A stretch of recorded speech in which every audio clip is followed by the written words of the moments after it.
Peace, everybody out there. It's your girl Wendy Zizzo here with the Awareness Academy 411, and of course, I'm here with the awesomeness of Nappy Red and Turkey Jerk.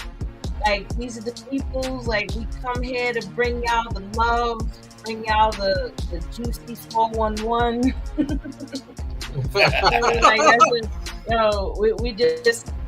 We just bringing it today. It's a new week. We got through another one. Somebody must have turned it up yesterday. Nah. Yeah, I probably got another tan from being out on the beach, but I wasn't out there having fun. I was making money. Okay. Getting that paper. Yo, you man. see it? Yeah, I heard about this. This is not long. This is only like 2 minutes. Play it real quick. Pedestrians were killed last night on the Lower East Side. Police are still out there on the scene all these hours later. CBS 2's Christy Kalishian is on the live on the East Side. And Christy, I know you've been talking to people in the neighborhood. Where was this at? I'm telling you. Lower Manhattan.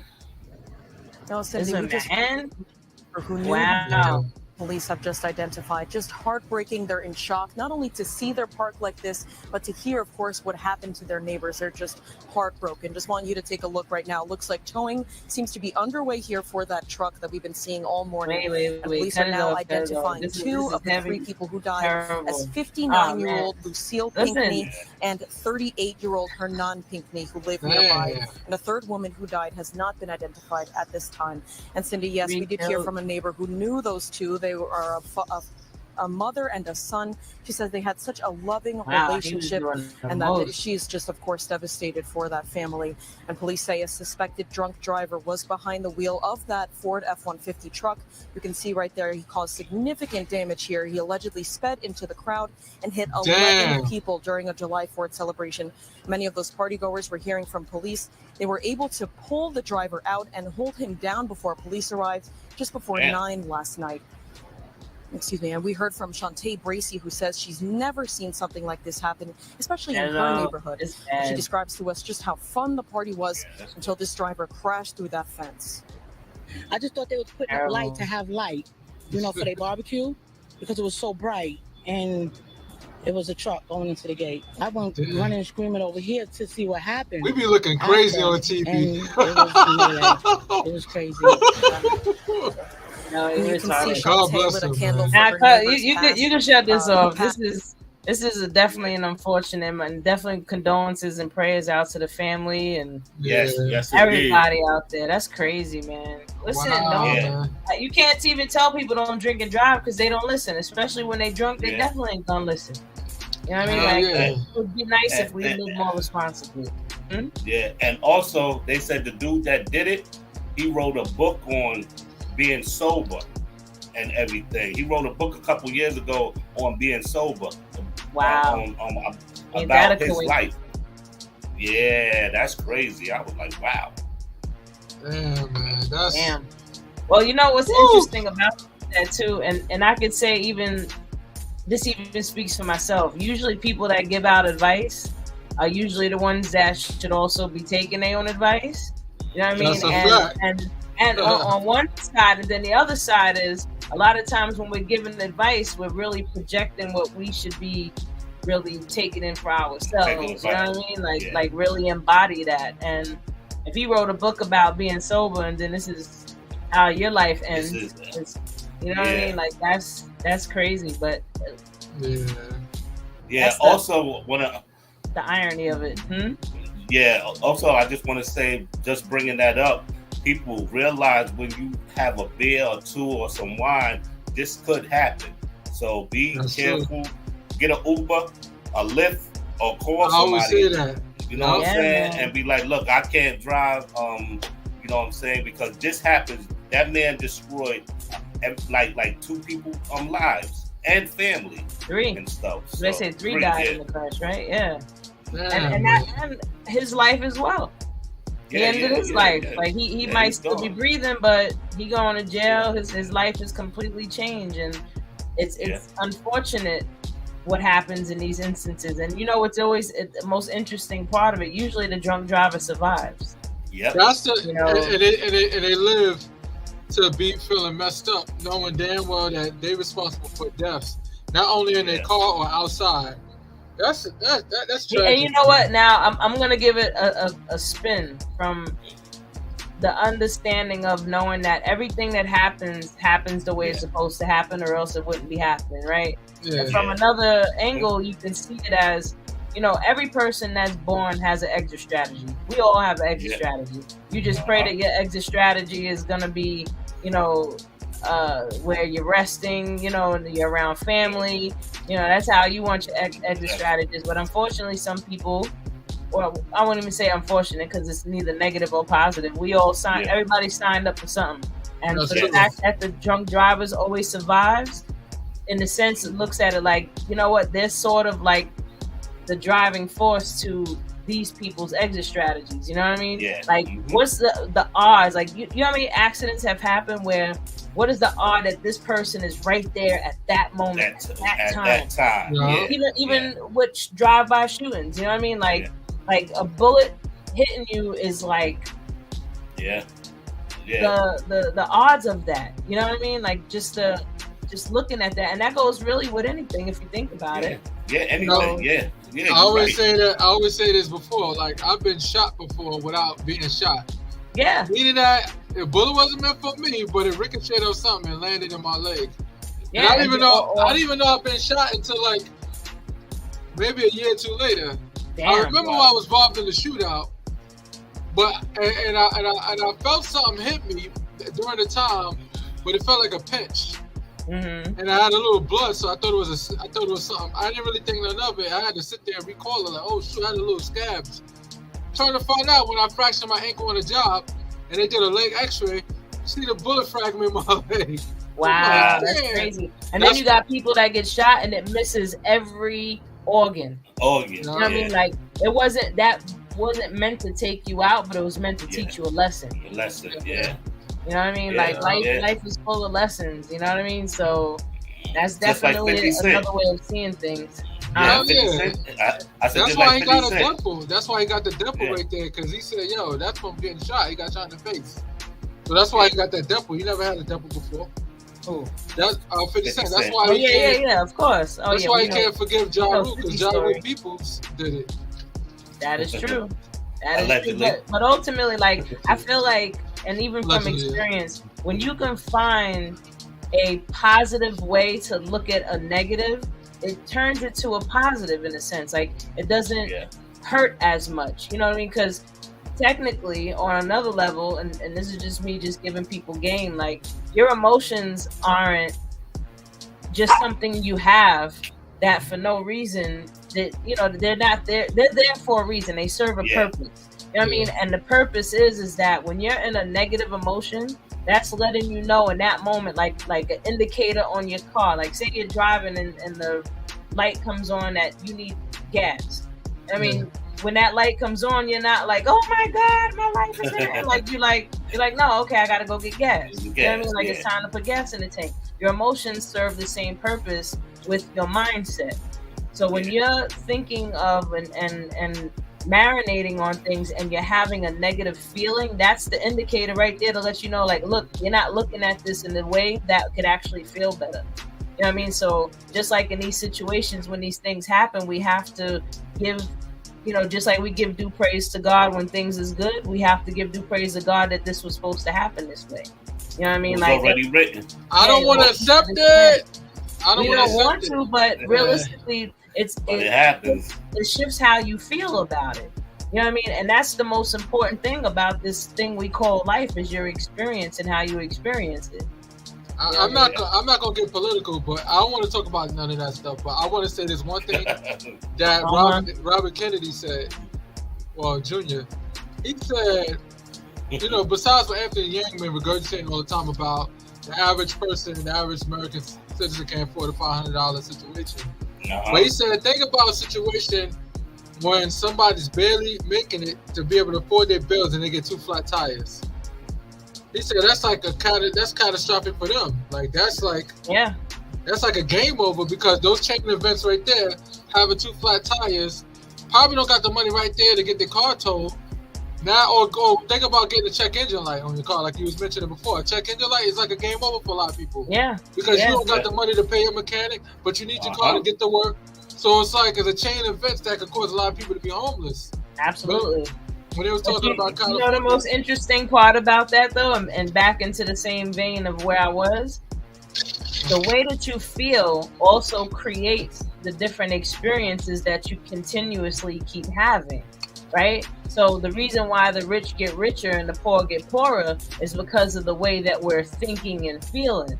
So if you're always feeling broke and you're always feeling like you don't have enough, and you're always feeling like everything is in abundance, even if it's an abundance of lack that you're in. You know what I mean? Like you can be in a total lack mindset and now you're just going to keep creating that or be attracted to situations like that in your life. Like I'll give you a good example of where I've seen this play out.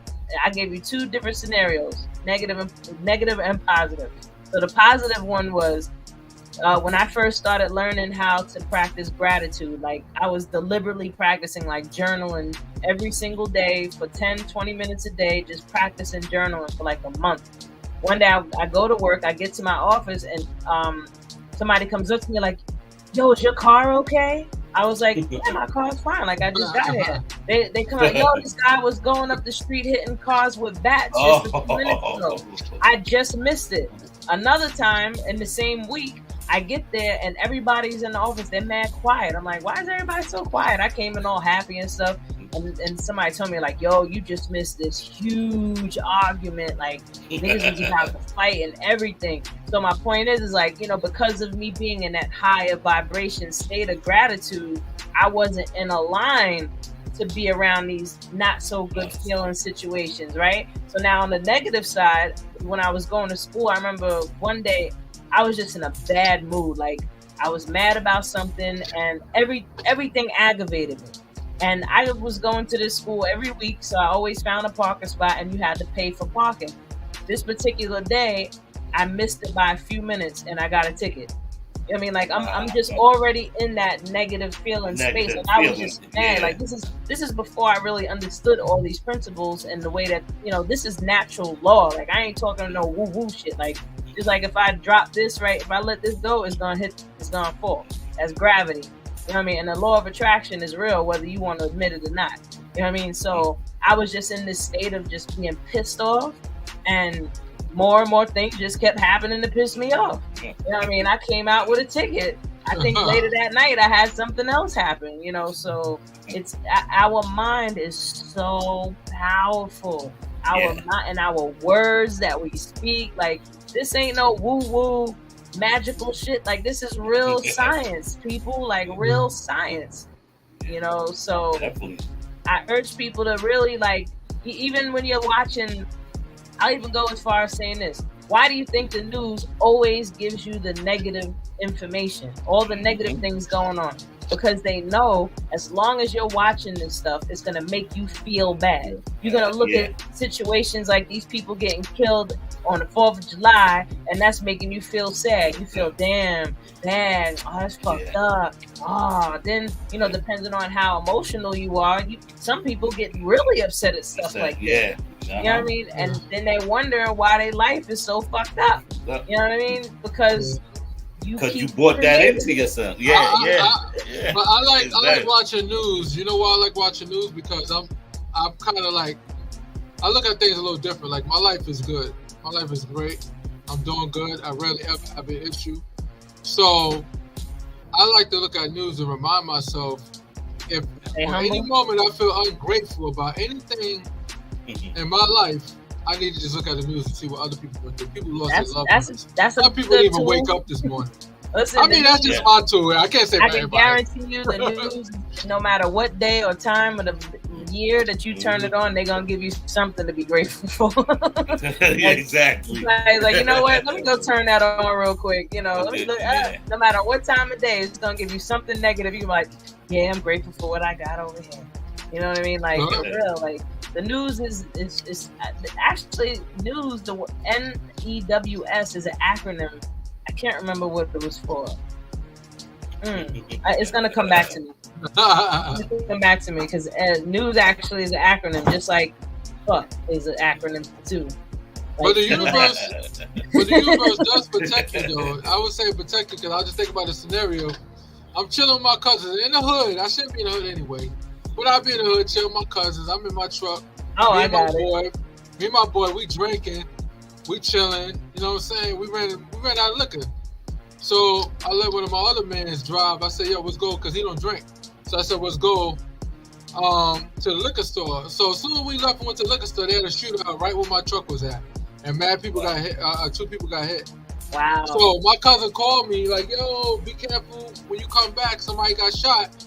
So I said, yeah, I see the body because I'm down the block. I see somebody already dead down the block. Trying to find out that's a whole different situation. Wow. I went to the liquor store like, God damn, I don't know if we're going to be here too long. And then I went There's back a lot to the block. going on. So news means notable events, weather, and sports. That's wow. I never knew that. Me neither. I was today years old. Well, not today. I was like a couple weeks old. You know, a minute ago. Y'all know what I mean. You know, but nah. There's a lot of acronyms, and the word "fuck" is fornication under consent of the king. So back in the I think it was the 1500s or the 1400s, you had to get permission from the king in order to fornicate. So once you got permission to fornicate, you had to write over your door "F-U-C-K." Fornication. Wow. So that's crazy. Another acronym. Like, listen, there's so many things that we practice on a daily that is rooted in some weird ass tradition. Like, you know, the reason why they have flowers at weddings? Because back in the 1600s, they didn't bathe in Europe. So they only bathed once a year, and they would only bathe around May, June. That's when they would have the weddings. So to hide the smell, the bride would hold flowers. They put flowers all over the place because motherfuckers are stinking. Yeah, that's crazy. Wow. That's where it came from. I'll be mad. And then eating with your hands, and then your dog will eat on the same table as you. Yeah. And your dog be eating off your plate, eating off other people's plate. I mean, eating with your hands is actually good for your brain. Like it's something about the hand, connection. You know, but with the pet, as dirty as these hands are, my hands touch everything. Well, ain't enough soap to wash these bad boys. Well, maybe it is. I don't know. These hands is dirty. That's all I'm gonna say. I get my hands dirty. Wash your hands. Wash your hands. Wash your hands with some bleach. Oh, so real quick, we gotta talk about. We have to talk about Kendrick Lamar dropping "They're Not Like Us" video. 24 hours. It's already up to like 12 million views or something like that. Yo, Kendrick is a genius. Yo, did y'all see the video yet? No. Oh man, yo, he puts so much subliminal shit in the video. It's ridiculous. There's a part where when he goes and it's probably a minor and he's crip walking on a hopscotch. Yo, I died. You know what that's saying? You know, the hopscotch is what little girls play on, and he's saying it's probably a minor. Kendrick is he's burying Drake right now. What do you think about Rick Ross' team getting beat up? Yeah, and then Drake gonna like it. Like, yo, he's a dodo, man. Like, no, it's only right. You know why? Because you can't. They didn't beat him up because he performed there. They beat him up because of the Kendrick song he played. You can't be. Yeah, but the problem with that is now you're gonna have people that's gonna want to be super fans and start retaliating, and we're gonna wind up with a fucking big. But you can't be Canada. Canada is they put it like this. We, as United States American people, do not stick together like Canada do. I'll tell you that because I know for a fact. And you go to a whole different country, they're gonna stall on you out there if you think it's sweet because they don't look like you, or they don't talk like you, or they don't look tough like you. And look, homie got knocked out. They had to pick him up like a little baby. Wow. Yo, he was like, they had to grab his arms. Like, yo, when I see the video, I'm like, yo, is he dead? Yo, they had to carry him. That's Rick Ross' team. I didn't see the footage. I heard about it. Yeah, but real talk, Drake said it'd be easy because you messing with the West Coast. The West Coast is crazy, and they do stick together they're out there. They're not coming to Canada. That's all I'm gonna say. But look, a whole country versus some West Coast. But look, Luke made a statement with that. He said you can't sit there and like that, whatever, because basically you're gonna be citing murders throughout the country. You adding fuel to the fire. Because, like I said, I was there with the Biggie and Tupac, and when we went to different cities, it was on. It was definitely on. If you was East Coast, it got crazy. So that right there need to die down. They need to squash that little whatever Yeah, but see, Drake already, if he needs to come out and say something saying not condoning it, like real talk. And realistically, if he really wants this beef to stop, I mean, it won't stop, but he should at least come out and apologize to Kendrick. Like, that's the most he could do at this point. Because if he comes out with another record, Kendrick probably got something already in the chamber waiting for him. I think they need to fight it out. Keep on battling. You know why? Because one thing's for certain, ain't nobody getting it, Drake.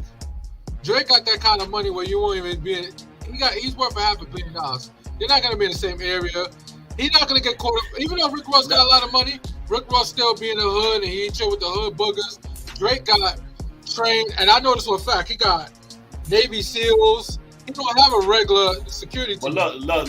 He got police officers. But it's not going to be like, it's not just ain't nobody getting popped. I've never heard nobody get popped with Navy SEAls, police officers, and security team. Yeah, but that's they shut that whole shit down. Look. It's not going to be.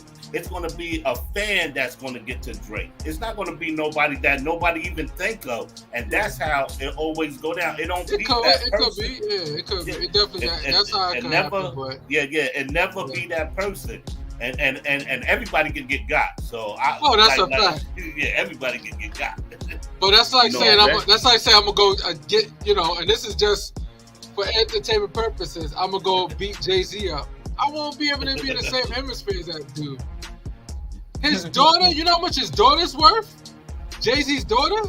Oh, $800 million. Already? She got real estate in her name and all that. Yeah, he set his kids up. I'm sitting there saying, like, she got credits on the albums. Like, I'm just like, she did the tour. Like, Blue Ivy is definitely. I mean, before she was Kanye West's daughter too. Kanye West's daughter is worth what? No, 600 million. I'm so mad at what Kim did with her with that Lion King situation. Did y'all see that? I'm so mad at Kim doing that. Like that's how you abuse nepotism. Yeah, like that's like, I'm not against nepotism. Like even with LeBron James with his son, I'm not against that. I mean, if anything, my opinion on it, I mean, I'm not big into basketball, but my opinion on it would have been, if it would have been better if he would have went to a different team first and then made his way over to the Lakers, rather than straight out the gate. Only because he's saying that he's trying to create his own, lane. He's trying to create his own thing. You know what I mean? Okay, hold on. One thing. Yeah.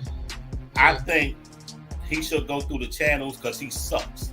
It's other people better than him. Way better than him. That's a fact. And there was a few cats better than him. You got people climbing and going through this and trying to make it.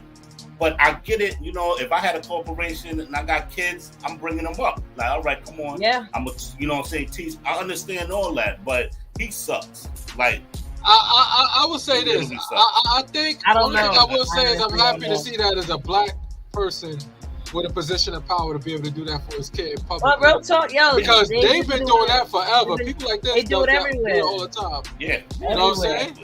So I like to see it on that end. I like to see, even though it's not a fair situation. Oh well, life ain't fair. I like to see it. Yeah. For my kids, if I was rich, nepotism party, everybody invited, all the kids invited, anybody I'm related to, come on, you here, you there, you there. Because that's what you do, you put your family on, you know what I'm saying? Everybody else does. But back what Kim K did, he put North on stage with trained actors and actresses. Yeah. And this little girl did not have that much training. You know what I mean? It's one thing to put her in that space, but at least prepare her for it properly so she don't look crazy. And that's what she did. All the money they got, right? Yeah, for what? Yeah, that's crazy. Can't even train your I kid. bet you one day North woke up, I want to do the Lion King. No, baby, you can't do that. I want to do the Lion King. Okay. We're going to bring Lion King to you.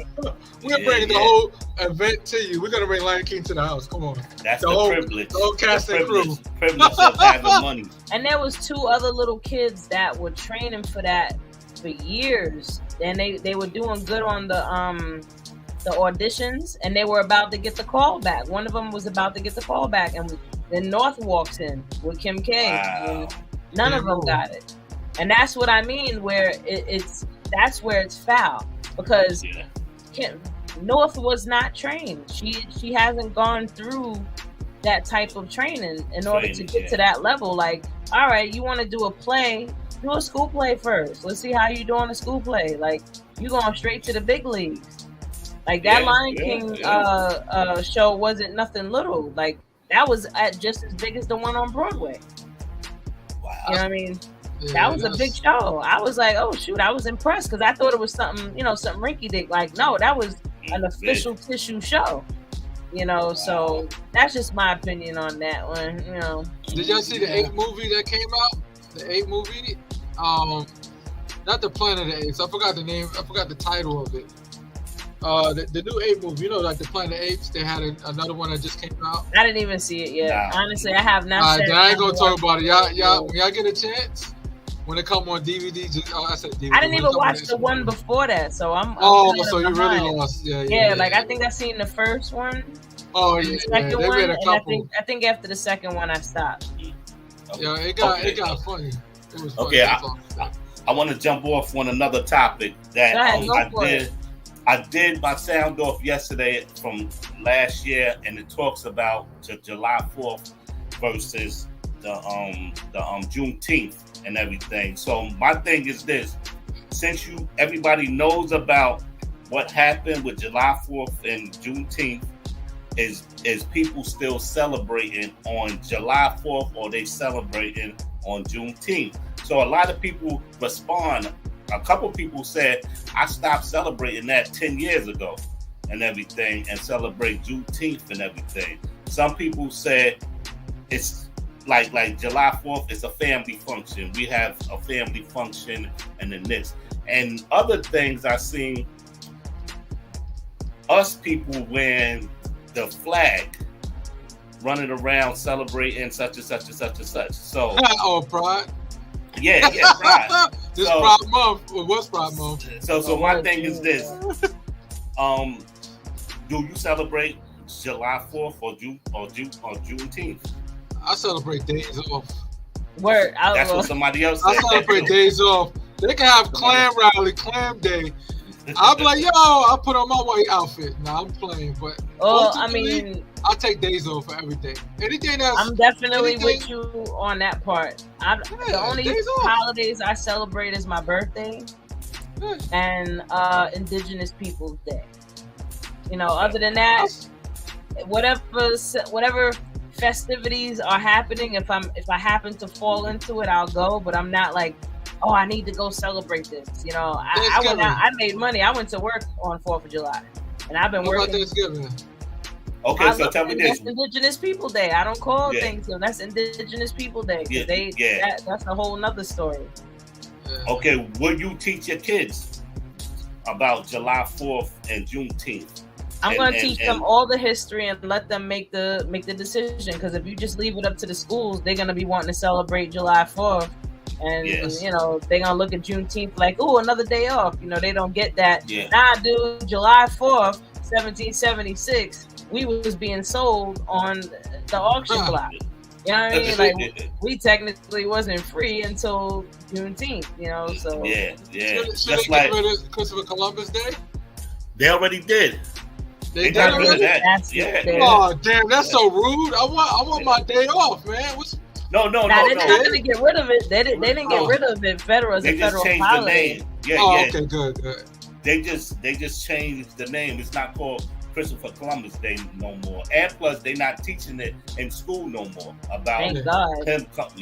And all because that. He never he made it like Dominican Republic and all those. He never made it to America. Yeah, because I say in another 15 years, the truth is going to come out. Like he did the most foul things, man.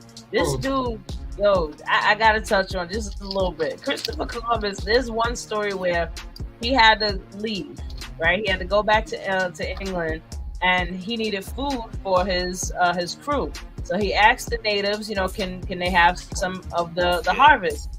And they was like, nah, we need, we have just enough we need to get through the season, because it was about to be winter. I thought it was a spider on my head or something. You got a spider? No, I saw one. Oh, okay. It's just a mosquito on my eye. I don't want them. I don't want to hit you on my neck. You good? Yeah, I think I'll be all right.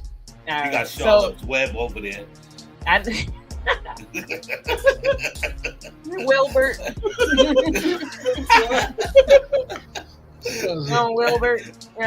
But so with the story, so now Christopher Columbus, he's asking them to give them food from their harvest, but they needed to get through the winter. So they refused to give it to him. So he was like, all right. And now he understood astronomy. So he knew that there was about to be an eclipse coming up, like in the next week. So he told them, and it was actually the type of eclipse where the moon turns reddish, like a reddish color. So he tells the natives, he's like, if y'all don't give me this food, then my God is going to show you a sign that he's going to all die or whatever, something like that. So then they turn around. See, that's me living in New York. Y'all hear that, right? Y'all don't deal with that. This is living in New York. But so anyway, so he tells them, my God is going to show you a sign if you don't give me, what I want, that you're going to die now. So when they had when the eclipse happened and they seen the moon turn red, they got scared and they believed him and they gave him all their damn food. Yo, he was a piece of work, man. There's so many stories about him. His journal, if people get a hold of his journal, he was foul. He wiped out most of the Tainos.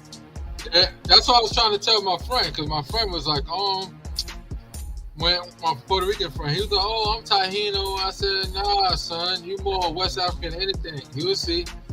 European. Puerto Ricans are Taino, West African. They was trying to say Taino, but when you actually do the research, they got decimated just like the Native Americans. And there was a guy by the name of Pusa. Now they did the Tainos worse. Yeah, it was a guy named... Let's say there was 500,000 Tainos when he got there. When he left, there was like 20,000 left. Like he wiped out almost the whole population of Tainos. Ridiculous. Ooh. I'm just using rough numbers, not the actual numbers. I seen it. Oh God! I see it. Oh shit! Oh shit! Let me get that motherfucker real quick. You beat him, I saw the spider. Yo, what's that shit glow? Oh, it's a glowing one. Oh, okay. I told you that's Charlotte's Web. Oh, it's a lightning bug. So you bugging over. It's a lightning bug. Lightning bug. He said it's glowing. Killed it. All right, I'll clean that shit up later. That's hilarious. It's a lightning bug. I'm busy smashing over poor lightning. I'm sorry, Bugsy. I love me some lightning bugs. I remember used to catch them when I was a kid and put them in the jar. Yeah, in the jar, And they would get out somehow. The next day they'd be gone. I put little holes in the top. They'd get out. They said we getting out of this. Yo, they used to fuck me out. Like I catch like 5 of them. The next morning I wake up and they were all gone. I'm like, what happened? Damn, there was nothing in there, huh? Damn, my man tell me I got some ashy elbows too. Nobody see your elbows. Ain't nobody see your ashy elbows. I took a shower and I ain't put no lotion on. That's a red flag. Also, Red, I want to talk about the hip hop documentary, the Staten Island hip hop documentary. Yeah. Congratulations on that. That's so dope. Appreciate that. And congratulations to Staten Island. We getting some good information put out there, and I'm not on this one particularly. Yeah. We're gonna get you on it. We're gonna get you. It's a lot of people called up. A lot of people called up, but like we said, when you first trying to do something and you try to get it out there, and sometimes people be like, oh, I got something else to do, such and such and such. So I just want to say this. Another one is coming up. You know what I'm saying? But when we ask you to get on different documentaries or movies and stuff, and then when it comes out, people be like, oh, yo, why they didn't ask me? Like, yeah, we did ask you, but you was doing something else. So, you know. I wish I knew about it, because I honestly didn't know about it. That's just me, you know, separating myself from the street lately. Being in my zone. Not being in my zone and all. But I mean, if people out there don't know anything about me, and you know, other than this, you know, I am a hip hop artist. I started back in 2006. You know, I went on for Staten Island. I represented on Apollo stage, and I won. And how often do you hear a rap artist win on Apollo? And I did an amateur night, so I didn't do Showtime. That would be on TV. I did amateur night where you win amateur night a few times, then you wind up on Showtime. But it's also politics too, you know, because I actually performed on Apollo 3 times. The first time I won.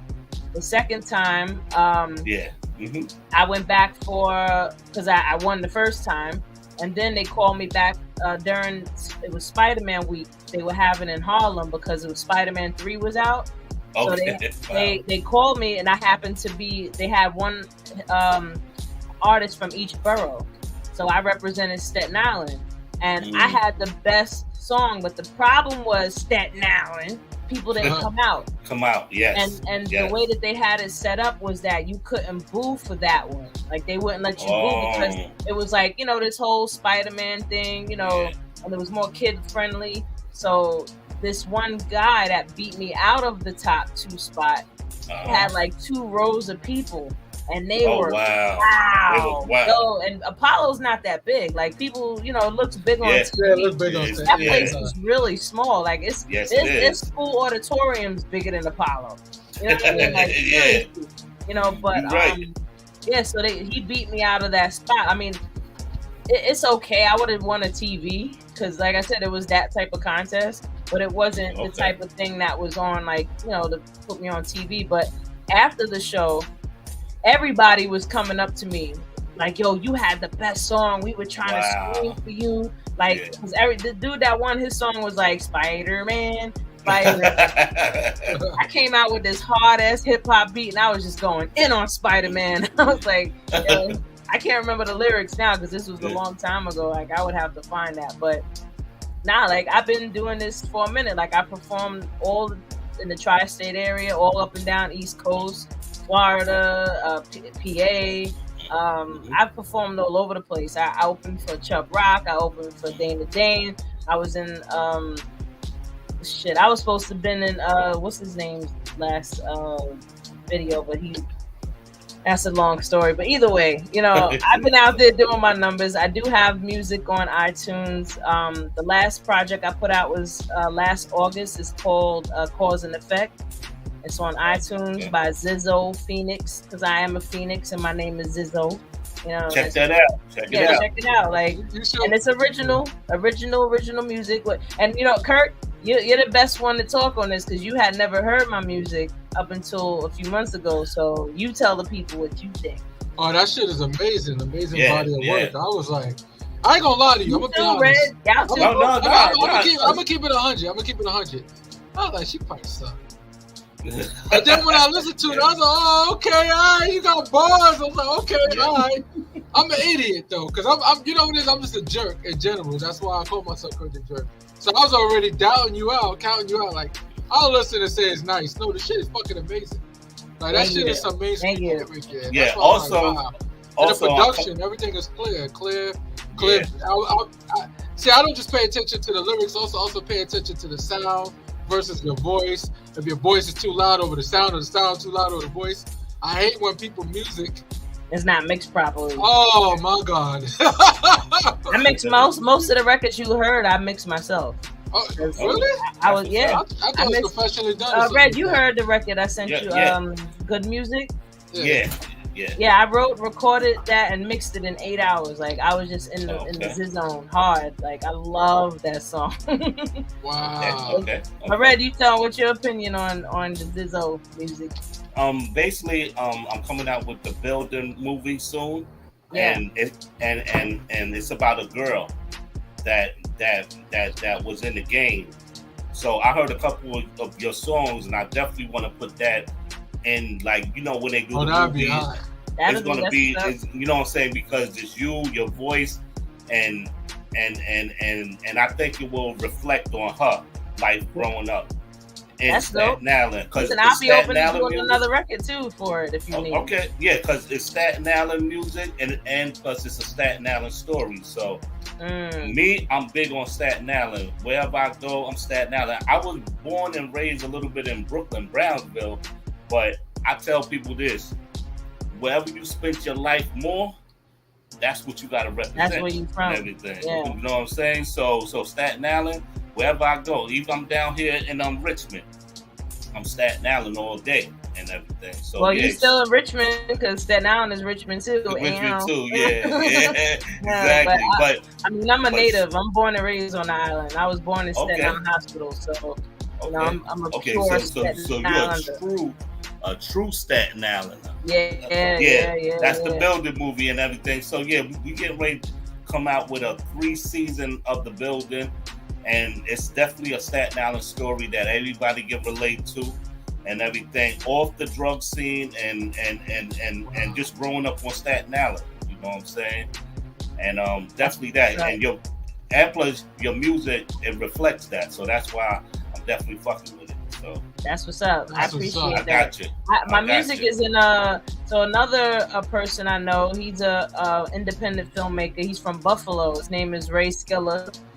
He has actually put my music in his first, well, not his first movie, but his first full-length movie. It's called Smack Straight. It's on Amazon. It's on Tubi and all that if you don't want to pay for it, but you have to pay if you go to Amazon to support. But you know, you support an independent film artist. And that movie is hilarious. It's about the you know, the underground smack competitions where people be slapping at each other. Yeah. So he based the movie off of a story with that, and the movie is hilarious. Any of my potheads out there, y'all would love that movie. Like, that movie is so funny, like for real. And to have been filmed by two people, a two-person crew, you would swear that they had a whole crew when they did this movie. Like, that's hot though. Real talk, like they really did a great job. I was I went up to Buffalo for the premiere, you know, because I had to support my peoples, you know what I mean? And he put a snippet of my music in it. I was like, oh, I want to play this song. That's what, but it only takes a little bit to something to like, and that's my thing is support. I'm real heavy on supporting because you don't know who's looking or who might say, oh, you know what, I like that girl. Let me see if I can do something with her, and you can take off. And I always tell people this: if you know what I'm saying, if I support you and you take off, reach back and pull somebody else up. You know what I'm saying? 100%. I also have a record on iTunes, on YouTube. A portion of the proceeds goes to the American Cancer Society because I am a stage 4 cancer survivor. If nobody knows about that, so the record, it's a collaboration of me and like a few artists from around the world. There's someone from the Netherlands, someone from I think she's from France, and another one, I forgot where the other girl is from. And also I got Karen Wheeler on that one too. She's on that record, but the video is animated, so I was turned into a superhero. So it's a really dope. It's called. So we named, since it was a collaboration thing, it's called No Sugar, SUGA. So if you go on YouTube and put in No Sugar, the name of the song is Hot Girl. You'll hear me in the very beginning and you hear me at the very end, but all the vocals are all done by other artists. And there's so many people on this record, is crazy. Like all of the instruments, about 95% of the instruments on the record are live. Because there's Grammy Award winning drummers, guitarists, violinists, Like this record was so many people involved. Like if you look at the credits at the very end, you'll see like names. It was produced by Christos. He's a well-known engineer in the game. Like he builds studios and stuff. But that's a dope record. I love that song. Like it's a big song. Like if you listen to it, make sure you got some speakers so you can get it all. Really Get hear that it. whole Yeah. dope- Yeah, you want to get the whole feel of that record because that record is definitely dope. It's called Hot Girl, No Sugar. Hot Girl, No Sugar. Yeah, Support so- that. Get that and support it. Yeah, absolutely. So yeah, I mean, music is always going to be a part of my life. I mean, I was actually saying today, like maybe towards the end of the year, I want to start looking into getting into performing again because I missed the stage. Oh yeah, Okay, Get right yeah. out there. Get out there. That's fun. And you know what? While you're doing it, also make sure you enjoy yourself.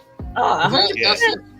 I only do it because I do enjoy it. Yeah. 'Cause I see you. Exactly. I see you perform a long time ago, and I think you was doing spoken word, and you look like you was like not distracted. You was just completely into what was in coming my out your mouth. zone. You was in your zone. Yeah. In my zone, you know what I'm saying? It's his zone. But nah, like I really feel like the way the hip hop music or what we call rap music nowadays is just so I call it Yeah. rap. Some of it is rap music. You know why? rap music. Because cats be snitching on themselves in their own music. That's Rap true. music. That's true. Yeah. Nah, the music today is just so far from where it began and how it began and the reason it began. And usually when people hear my music, they'll tell me, "Oh, you old school." I'm like, well, if being conscious and speaking clearly and saying things other than, you know, Yeah. fuck bitch nigga, you know, all that, like, Yeah. you know, this is where we came from, you know, like Yeah. my influences were Queen Latifah, Lauryn Hill, KRS-One, Rakim the God, even a little DMX, Eminem. Like I grew up listening to all these different artists and Cannabis. Like some people were so crazy with the lyrics. Like Yes. Cannabis. Yes. Cannabis is underrated. Cannabis is big time. nasty. After that battle, it's like once he lost the battle, I don't think Nah. he lost it. But He didn't lose the battle. He didn't Politics. lose. That It was was a lot politics. of politics. It was A lot of 100% politics. that was it.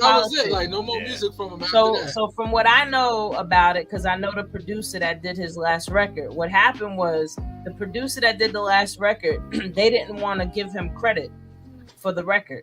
So Wow. they turned around and, you know, they were trying to offer him other things. He was like, nah, I want my name on this. And Yeah. he was like, nah. So he was like, well, if you don't put my name on it, then he can't have it. Yeah, so And they, that's what happened. Like that's what pulled him out. Because that record was what's his name? Flex was dropping bombs on that song. yo, do you believe that 50 Cent is the reason why Down South has been ruling so long? Because he went after all the rappers and messed up mad careers. Nah, I don't think so. He really did I don't destroy know. some careers. The only one I see bounce back pretty good was Rick Ross. But the Dipset, he killed him. Killed Dipset. Now they on podcasts. They podcasting now. He killed them though. I think New York did it to themselves. If it wasn't nobody did it, they did it. No, to but 50 themselves. think about it. 50 was attacking everybody. But that's Even how got that 50 song. started, though. But that's Yeah, how yeah. 50 started. But LL did the same thing. Kumo did the same thing. He But just look what went 50 back. No, think about what 50 Cent did to Joel Santana. He signed Joel Santana and shut him down. He signed him, gave him money, and he don't produce no music. I mean, That's what I'm saying. He was doing a lot of wild artists in New York. Also, Jay-Z was a reason why a lot of artists didn't come out either because he was trying to stay on Oh, top. yeah, So he yeah, kept snuffing out a lot of artists, you know. yeah. And then Diddy with his bullshit, with his 360 deals and shit. So Yeah, you Yeah, know, those there was 360 a lot of deals things is- that were happening. yeah, that yeah, a didn't lot happen. of politics. It was a lot of politics that really shut New York down and everything. And plus, you got to give it to the South. The South stuck together. So you know what? They are going to win. West Coast stuck together. Midwest stuck together. New York wasn't the only one that was together. In New York, everybody's too busy trying to be, you know, Be on top. Yeah, exactly. You know, the last time we really supported someone was Biggie. Like Biggie, Oh, man, Biggie Biggie was had New York easily. Like Yeah. Biggie had it. You know, after Biggie. Yeah, everything. I don't know. But if you look at it, after Biggie and Tupac death, that's when the music industry didn't want no more street people in the industry no more. So that's how the Rick Ross came. Oh, he raps good, entertain good, so let's make him a gangster and such and such and such and such and such. Because if you look at it after that, like 95, 96, it was invented gangsters now coming in the industry. You be like, oh yeah. Well, that happened. That happened because they made a deal with the music industry to influence the negative music and all the gangster rap to influence more violence to fill up the private prisons. That's why all that shit started. That's the commercial. In terms of New York, the only thing I feel like that keeps New York together in terms of the rap game, in my opinion, is Wu-Tang. And even though Wu-Tang hasn't really put out anything lately that is as monumental as from, you know, the 36 Chambers, New York still, no matter where you go, everybody's think about Wu-Tang. Everybody throwing up the W. Like that, I feel like Wu-Tang is so authentically Staten Island for one. For Staten Island, you know, philosophical, because I'm definitely one of them. But everybody from Staten Island always say they're from Brooklyn, right? Look. Back in the day. I'm gonna tell you a story. Every time we went off Staten Island, and I'm talking about the mid 80s to the 90s, when we went off Staten Island, if it was New Brighton, West Brighton, Park Hill, Stapleton, if we got our beef on Staten Island, we deal with that on Staten Island. But when we was off the island, and say somebody from New Brighton is getting it on with a Brooklyn cat, Staten Island, hold each other. Oh, absolutely. It's definitely coming. But look, I remember when we get back to the ferry boat and we get on the Staten Island side, we fighting. What about fighting in front of White Castle on Bay Street? What about Sporty D's? Remember when Sporty D's came out here and tried to play us? They came out here and they got stalled. They got moved on at the club.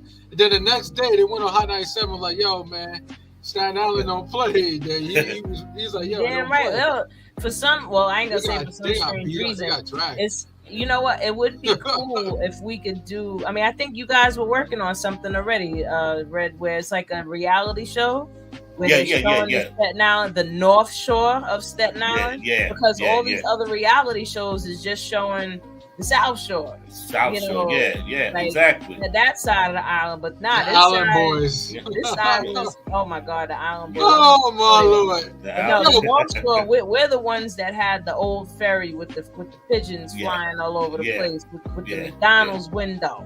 You know what I mean? Like, that's a fact. Yeah. We had Force MDs on the boat talking about, you know, they were singing, they do up, and then you had dude walking around, shine.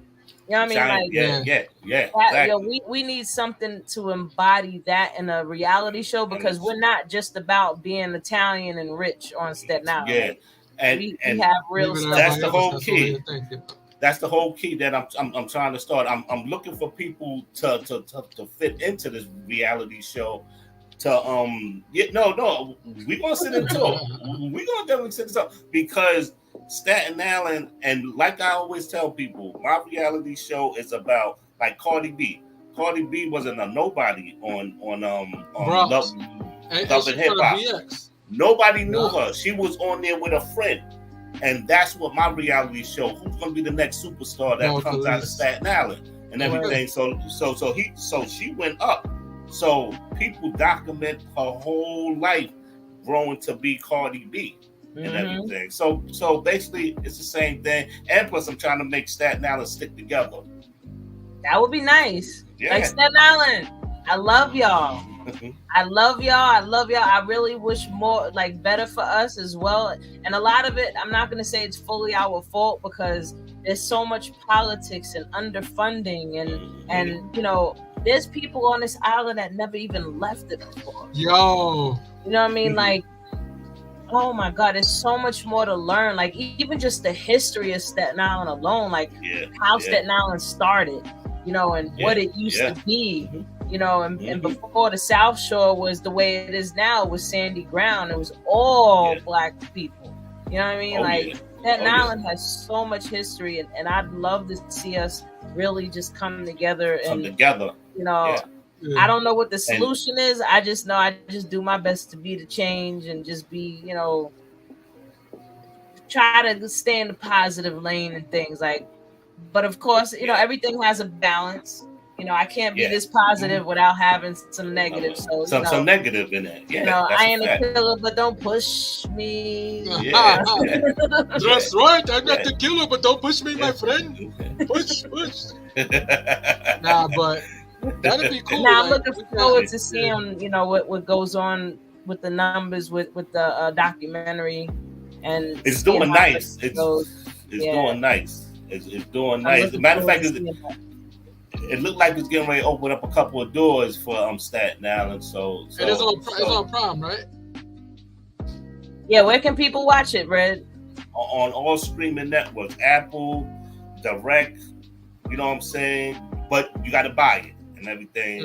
Whatever your local thing, put in that, and they'll come up. I think it's $3.99 and $10 to keep. So $3.99 ain't nothing. That's less than a sandwich nowadays. I'll do $10 to keep it though.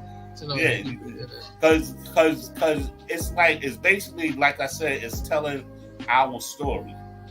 You know what I'm saying? If you grew up on Staten Island and you see how you see the UMC, you see Shaheem, you see the Force MDs. Remember, when y'all was looking at that, it was already making history already, and we was looking at this on Park Hill Day, West Brighton Day, New Brighton Day. We was looking at, and plus a lot of people didn't know, a lot of rappers used to come to Park Hill Day. We had the dude that Larry Love. He used to be in Park Hill. Yeah, I remember. KRS used to be in Fat Joe. Nas even came out there and stood in front of the building with us. Yo, you know, used to hang out on the island a lot. Bismarck.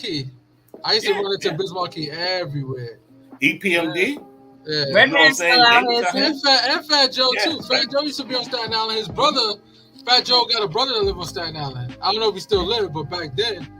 And I used to chill with his brother, and I used to run to Fat Joe a lot. But Staten Island got like the history goes on and on and on. We had gangsters, we got rappers, we got actors, we got entrepreneurs, but nobody's telling a Staten Island story, and that's where we come in. We want to tell. We have to tell our own story, you know. And nowadays, it's gotten a little bit easier in terms of putting things out. You know, you don't have to go to a company to do it in terms of like a record company. You could dead ass put snippets on TikTok, and that could be enough. You know what I mean? Like people look at it like, oh, So I'm looking forward to seeing a lot more from the island, and like you said, everybody's sticking together more. You know, this younger generation, like. I just want to send y'all so much love and support. You know, y'all just all need a big ass hug. Like seriously. No, a lot of these kids walking around need a hug, man. But the crazy part, I got more younger people on Staten Island supporting me. That's in the streets and not in the streets. They are supporting and everything. And you know, and I'm loving it. And like I said, I love the kids. I give back to the kids. If I can take you off the street and put you in a movie, that's what I'm gonna do. I'm not gonna sit there. A lot of people sit there and be like, "Nah, don't do that. You know, he's bad. He's doing this." So what? We need to, like you said, we need to hug. Come here, give me a hug and everything. You know what I'm saying? I think as long as like even what we're doing here with Awareness Academy 411, you know, if they happen to stumble across it and listen to some of the things we're talking about, and even the positive information that I'm telling them about your mindset and how powerful your mind is, you know, just these little bit of seeds planted can go a long way. You know, there's these kids out there that don't even understand how powerful they are. You know what I mean? Like they don't know. Nobody's telling them. Nobody's telling them. So that's what we're here for, to remind you, like, yo, you're OD powerful, whether you're a child or an adult. Like, you're extremely powerful. You're so powerful that there's people out there trying to control you. Why would they want to control you if they knew you were powerful? You know, people like, oh, they trying to control us. Why? Because you're powerful. powerful. And why they keep coming after black people? Because they know how powerful black people are, but black people don't know how powerful black people are. Everybody know everything about black people but black people. Yes. They know our history. They recite our history better than us. It's sad. Yeah. And we a mixed bag, and we so many things. Like, we have so many different identities. But when you get pulled over by the police, they're not like, oh, they're not gonna be like this in the car. Like, are you an engineer? Yeah. They're like, wait a second. You're black. Okay, I know what you are. All right. Oh, then you got Trump talking about black jobs. Oh my God, yo, it's a disgrace that he go to a burger joint to talk about. Whenever Trump opens his mouth, he is America. Like that. Yes. He is America. That's how. So as long as grade level idea, like, oh, black jobs. What does that means to them? That anything black or Hispanic is low. Is below. But the thing is, if we believe that shit, that's when it becomes reality. That's when it becomes a problem, a big problem, and that's how our hoods are now. Because they believe, like, okay, we're gonna give you the propaganda. Like we talked about a while ago on the show that they said if you take the man out the house, we'll pay for everything. So, 73. Yeah. That was the welfare system that was created. Yeah. You know what it was?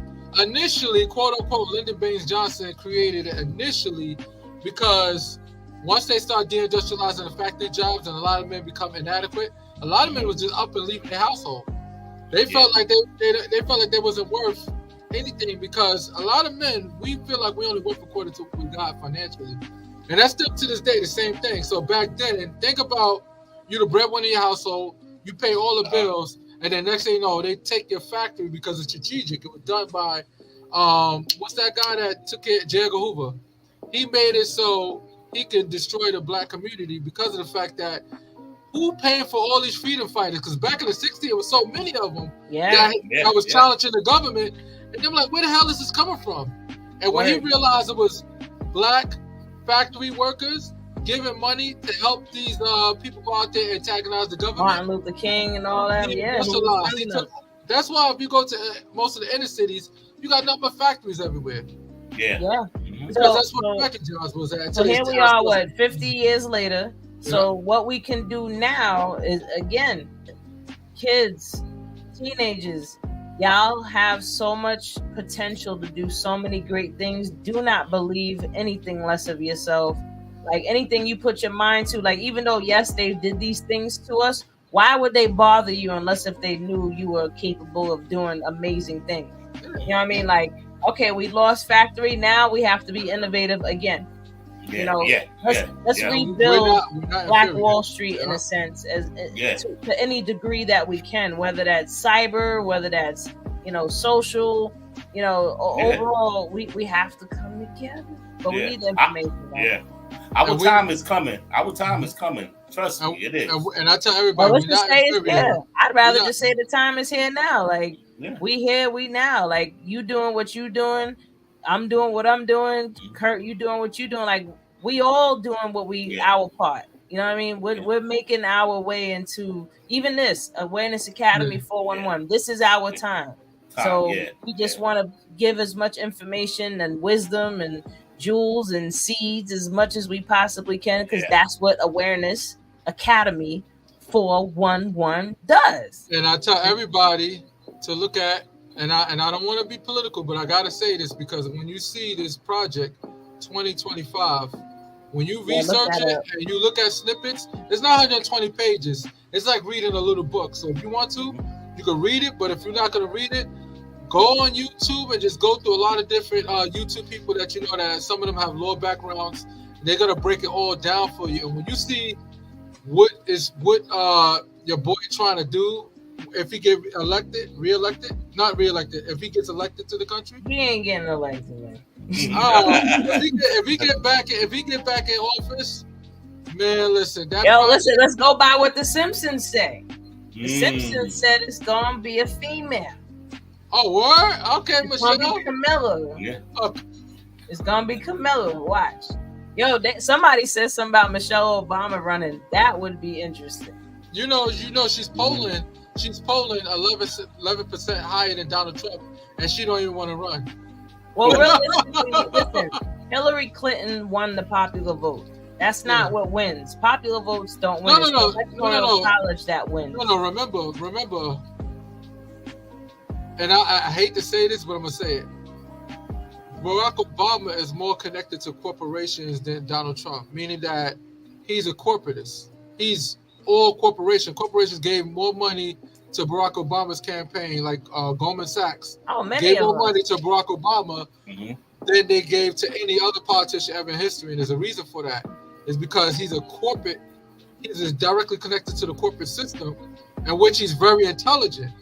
And the reason why they did that for him is because GDP growth, he did something that no other president ever did. It made the GDP growth 2 cycles. Yeah, he grew it. Yeah, he grew it. So, nobody never did that before. And he don't even talk about it. He's quiet about it. The overall thing about it is this, and people have to understand this because it'll help you to not get so mad at the system. The United States of America is a corporation. So anybody that has business mindedness and experience, what do you do when you have a corporation? You are going to do whatever you can to keep your corporation going. So you're going to make deals with other corporations. You're going to sell your products to other corporations. And at the end of the day, that's all the United States of America is. And the president ain't nothing but the CEO. Okay? Exactly. That's it. You know what I mean? And we get mad at the system like, oh, the system's broken. No, it's not. It's working exactly the way it was designed to. So what are you going to do about it? What I said was continue to try to change it. We could change it. I think somebody said, oh, who cares about politics? I said, let me tell you something. We can fight on so many different fronts at one time. We got the lawyers, we got the black lawyers, the black judges. A lot of black women are getting high positions all over the place because they're the most educated in the country. They're the ones that hold the most master degrees in America. This is not me saying this. This is not no joke. This is serious. Black women have the most education in this whole entire country. And it shows because now they started to get these higher positions. Because back in the day, the man that looked like this, the white man, he worried about hiring one of his brothers. But now because it's business and he about his money, he want to hire the best qualified that's gonna make him more money. He know these black women out here. We definitely got to get into the places. Absolutely. And at the same time of doing that, this is why coming together is so important because there's power in numbers. Like real talk, when they go into the Jewish neighborhoods, the cops or the firemen or anybody go into these neighborhoods, these people all come outside in huge mobs and will fight off the police. And the police leave. They leave. You know what I mean? Like even when that whole thing happened where they found the underground tunnels and stuff. I guarantee them shits ain't closed. No, they're still dealing because these people, they came together and with they did a few things. One, they implemented the system. Meaning or not implemented, they infiltrated the system, meaning they became the doctors, they became the lawyers, they became the judges, they became all the professionals that are the ones at the, running everything. That's one thing they did. Then the next thing they did is that they have the capital. They buy all the properties instead of fighting and killing each other over a block that you don't even own. They buy it. They buying the blocks. They're running the blocks, even though some of them are slumlords, but some of them are good business people, and they have the factories. They have their own supermarkets with their own food in it. You know what I mean? Like you go to the supermarket and they have products by their people in their supermarket. And then, there's a lot of. We the only race that don't do it. Yeah, we the only race that don't do it. But a lot of it is just because we don't know and we're so used to just being there and just, it's there. Let me get that. Oh, let me get that. Like now we got to create our own too. You know what I mean? Just like the Africans. Just like the Africans. Oh, the Africans, they was good for a minute. I don't know what they're doing now. But if you go to an African store, they got their African products in it. And absolutely, Mexicans too. You go to a Mexican store. It's exclusively a foreign thing. You know why? Because the difference between us Americans and foreign people from other countries, in order for them to survive, they gotta sell. If they don't sell, they don't eat. If they don't sell none, they don't kill it, they don't eat. Yeah. Here in America, you could be an employee. Employee only exists really here in the modern countries, but there's a lot of countries that if you don't sell shit, you don't eat. You don't. So their mindset is on business way more than ours. So when they come here, it's natural for them to have a business where they have goods and services, because the fact that when you look at their country, the people that the only way you can make money is sell it. You can't work for nobody because everybody's poor. Everybody don't got it. Yeah. So you got to sell your goods. So they got a little bit of advantage. There's two ways that I can think of right now that we could actually come together when it comes to finances. One, you know how people do those where you put in money and then the next person puts in money and then eventually somebody gets it all. Susu. Susu. They've been doing Susu in these other cultures for years. Like, this is how they buy businesses. Like, everybody will put in their money. One person will buy a business, and then now they'll make money. They put in their money. Now the next person get their business. Like, it's like just a cycle of money in the community. You know, they do that, and also building your credit. A quick tip on how to build your credit. You want to get 2 to 3 credit cards. You want to get them major credit cards, Visa, MasterCard, American Express. And anytime you spend $100, you go and you pay $100 on that credit card the same day. Or you can spend $100 and pay, or pay $50 the same day. You could just pay above minimum. And credit utilization always have you want to make multiple payments. You want to make multiple payments a month. So let's say you go and I don't know how people pay their rent or their bills. Use your credit card instead of paying with your debit card. Stop using your debit card to pay your bills. Use your credit card and then take the money that you was going to use from your debit card and put it right on the credit card immediately.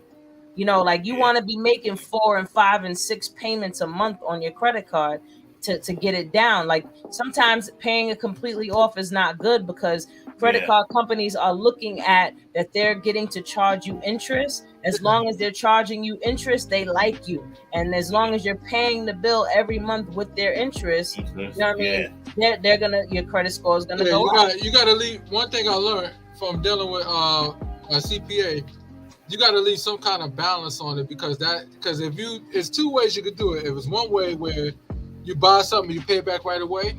The credit companies is a red flag for them in some cases because they know that you're only doing it to build credit. Yeah, they want you to be unconsciously just buying stuff and just consciously paying it back, meaning that you just buying stuff here and there. But like you said, a lot of little payments here and there in 1 month. And the best thing ever is when it says your due date or when you have to pay and it shows that it's 0. That means you're doing good because that means you've been making some of the small payments. Exactly. Like there's no balance due when your balance will be due. It builds your credit up. It builds your credit up so fast. You can build your credit in 6 months by doing that. And business credit. If anybody got business credit, go to Duns and Bradstreet. Get your credit. Establish your credit report. I mean, I skipped a step. Obviously, you got to get an LLC.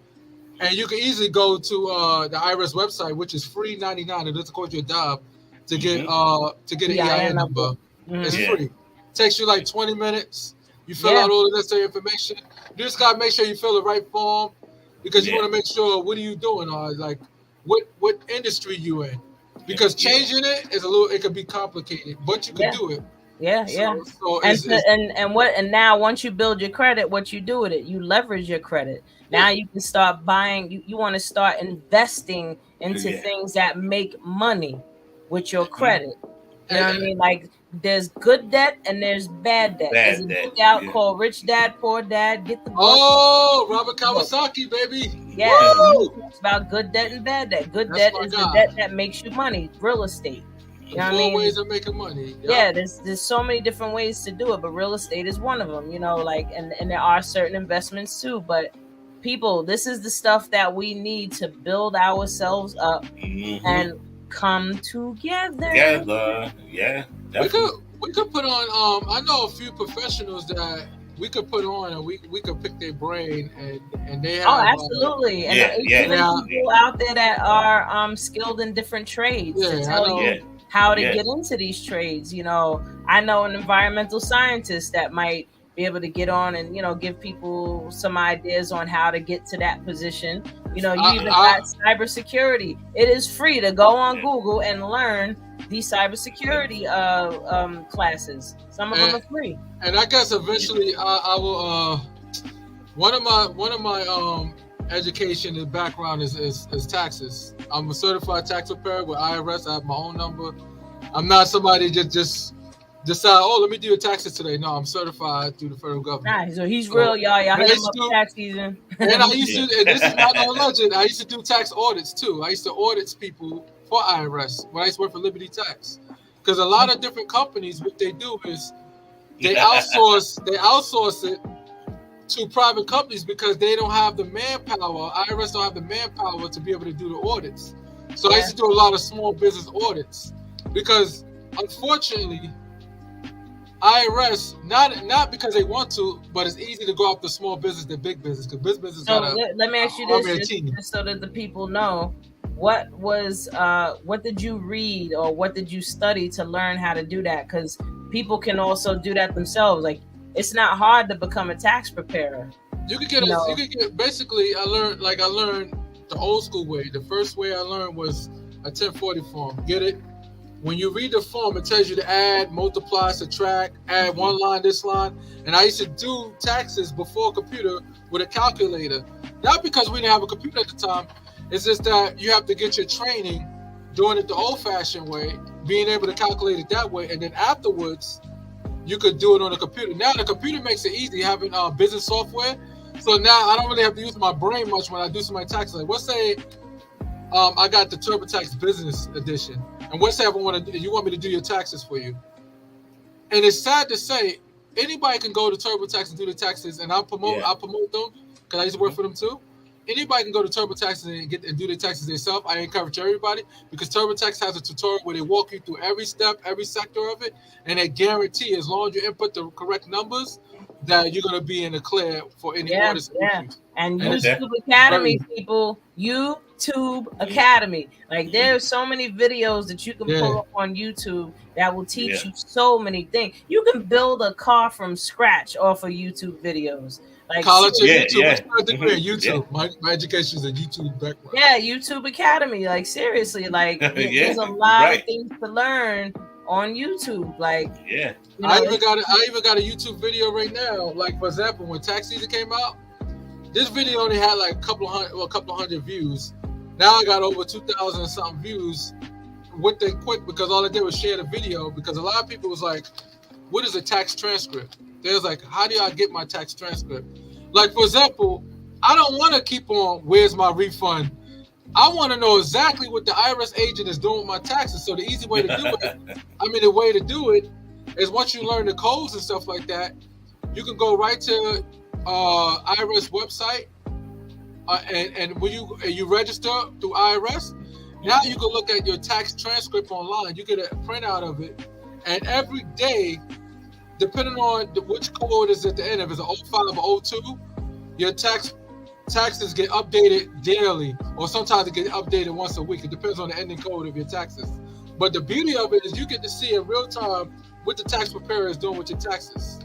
And that's why I say it's very significant that I think a lot of people really need to learn. This is the importance of financial literacy. Like, financial literacy is something that's needed in schools, and it's because it's not in schools, that's what we have to do. That's what, again, Awareness Academy is here for. And of course, we can keep talking and going on and on and on for hours, but let's let the people marinate on the things that we spoke on today. I hope everybody got some good information. Definitely click, comment, share, like, let people know about Awareness Academy 411. And more importantly, even if you take the information yourself and share it with somebody else, you don't even got to say where you got it from. Just put it out there. We appreciate it. Even if you want to, let me tell you something. Even if you want to regurgitate what you hearing today. I'm okay with that.